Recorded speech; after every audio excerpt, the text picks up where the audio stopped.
Provavelmente você já viu essa notícia hoje. Flávio Bolsonaro apareceu filiado ao partido Missão. Falaram em fraude, falaram em hacker. E poucas horas depois, tudo mudou. A filiação ao PL foi restabelecida e o registro da candidatura conseguiu seguir. Eu não quero simplesmente repetir a manchete, porque a pergunta interessante agora é outra.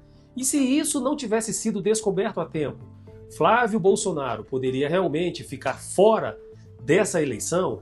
E mais, se alguém consegue colocar uma pessoa em outro partido sem autorização dessa pessoa, uma fraude pode produzir uma inelegibilidade? Porque uma coisa é você trocar de partido, a outra, completamente diferente, é alguém fazer parecer que você trocou de partido. Vamos analisar por partes cada um desses pontos. Primeiro, vamos tirar a questão da política da frente por um minuto e entender o fato. Flávio Bolsonaro vinha preparando o registro de sua candidatura à presidência da República pelo PL. Você, de direita, tem dúvida disso? Você, de esquerda, tem dúvida disso? É óbvio que não. Só que, quando a equipe jurídica dele foi avançar no procedimento, surgiu uma informação completamente inesperada. No sistema da Justiça Eleitoral, Flávio Bolsonaro aparecia filiado ao partido Missão. E aí, o registro trava. Exatamente por quê? É impossível registrar o mesmo candidato em dois partidos diferentes. Só que aqui existe uma diferença importante. Flávio Bolsonaro não teve a candidatura rejeitada no partido Missão. Não houve, naquele momento, uma decisão do TSE dizendo: você está inelegível. Não foi isso. O que aconteceu foi um obstáculo anterior. A informação de filiação não batia com o partido pelo qual ele pretendia concorrer. E isso é muito mais sério do que parece. Entenda, a filiação partidária não é um cadastro qualquer. É uma das condições necessárias, essenciais, para alguém disputar uma eleição. Não pode ser simplesmente acordar amanhã e dizer o seguinte: eu gostei desse partido, eu vou concorrer neste partido. Um outro detalhe: no Brasil não existe candidatura avulsa. Então todos os candidatos devem estar filiados a um partido específico. Existe prazo, existe um vínculo partidário, existe regra. E, em regra, o candidato precisa estar filiado ao partido com antecedência mínima de 6 meses antes da eleição. Percebe o tamanho do problema? E é exatamente aqui que o caso começa a ficar juridicamente muito mais interessante. Porque a defesa de Flávio Bolsonaro sustentou justamente que ele nunca quis sair do PL. Entenda, não teria existido uma mudança voluntária de partido.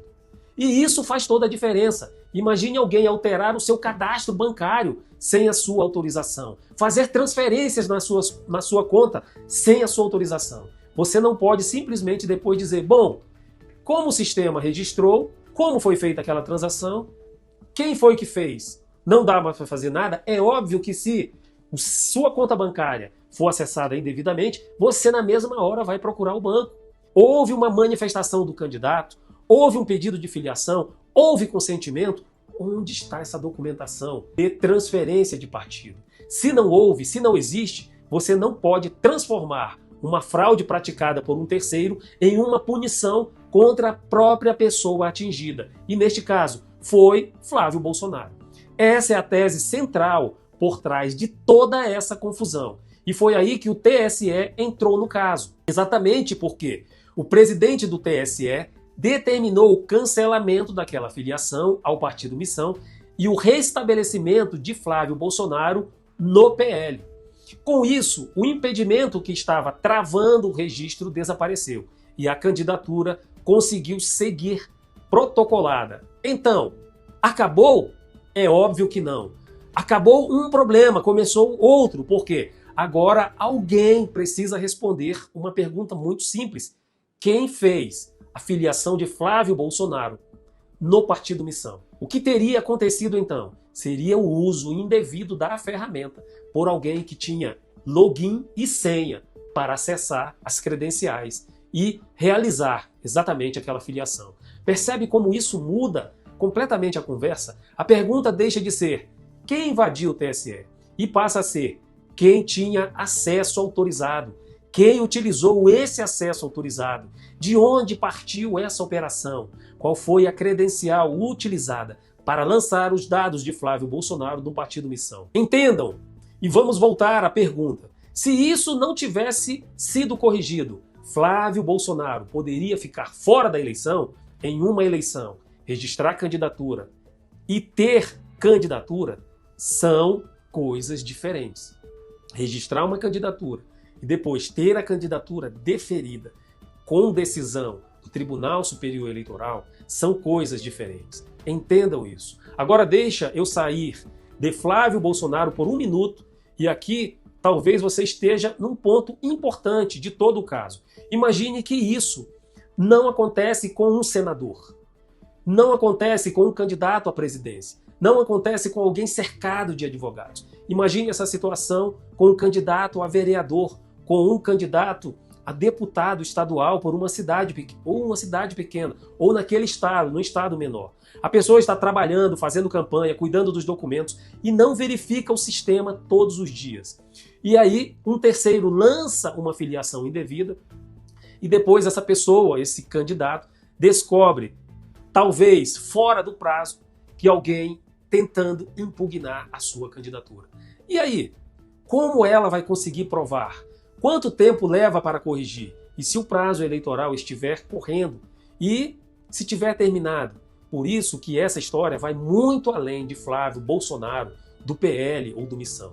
Existe aqui uma discussão institucional importante. Até que ponto o sistema de filiação partidário consegue impedir que terceiros produzam alterações capazes de afetar candidaturas? Amanhã pode acontecer com outro candidato de qualquer partido, mesmo depois dessas eleições, nas eleições municipais. E numa eleição apertada, com o prazo correndo, algumas horas podem fazer a diferença. Coloque a sua opinião nos comentários se você gosta desse tipo de conteúdo.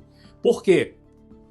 A gente pega essa notícia e vai além da manchete para entender o que realmente pode acontecer juridicamente em cada situação. Se inscreva no canal, porque política passa rápido, mas as consequências jurídicas ficam. Eu sou César Freitas, advogado militar, criminalista com atuação em todo o território nacional. No meu perfil, no meu canal, você tem muito conteúdo. Conteúdo como esse, uma análise política pequena e uma análise jurídica maior desse caso concreto. Mas nós temos outras situações. Inscreva-se no meu canal. Quer falar diretamente comigo? Me mande uma mensagem no direct. Preste atenção, você muitas vezes comenta neste vídeo e você espera que eu fale diretamente com você, mas são milhares de pessoas comentando. Então você quer realmente falar diretamente comigo? Vai lá no link da bio que o meu contato está lá. Manda uma mensagem direta e eu vou te responder.